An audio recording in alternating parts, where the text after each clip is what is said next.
Sa pagtatanim po ng sitaw, karamihan po sa mga binhi po ng sitaw ay tinatawag po nating open pollinated. Na kung saan po ito pong mga tinawag na open pollinated, pwede po nating pagkuhaan po ng buto ulit para sa susunod po na pagtatanim.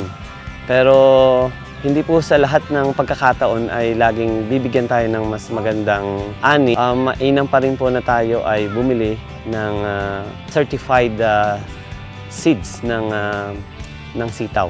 Ang pamamaraan po ng pagtatanim ng sitaw o bawat tudling, ang pagitan po ay 30 sentimetro ang pagitan ng bawat hukay. Maglagay po tayo ng isang buto kada isang hukay. Pwede po tayo maglaro sa 1 metro o 1.5 metro ang pagitan po ng bawat rows o linya. Kailangan po natin na magpare-parehas po ang pagtanggap ng mga nutrient o sustansya na nanggagaling sa lupa. Kailangan din po ang ventilation o yung pare-parehas na pagtanggap ng light o sinag na nanggagaling sa sikat ng araw para ang ibibigay niyang bunga ay pare-parehas. Sa pagdidilig, nire-recommenda po namin na tuwing ika-3 araw ang pagdidilig ng sitaw.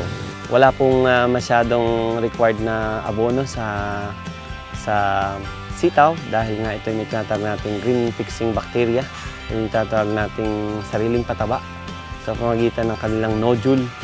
At ang pang-maintain lang po sa sitaw ay ang pag-i-spray ng mga foliar na nakakatulong na magpadami ng bunga. 2 linggo pamula itanim o pagkahulog ng buto sa lupa, kailangan po nating mag-establish po ng trellis o itong pagapangan ng mga sitaw.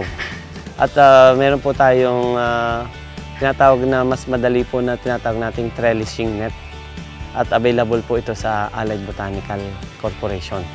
Ang buhay po ng sitaw pamula pagkahulog sa lupa o pagkatanim, dahil ito ay direct seeding, direct planting, ay umaabot po ng hanggang 75 days. At binibigyan tayo ng hanggang 20 beses na tayo ay makapagpitas ng bunga. Pag-aani ng sitaw ay tuwing ika-2 araw. So every other day.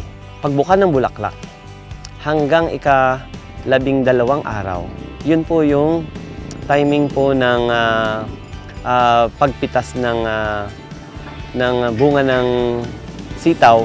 Kung ang bunga ay kasing liit na ng daliri ng bata, yun na po yung pwede nating palatandaan na pwede nang pitasin ang bunga po ng sitaw.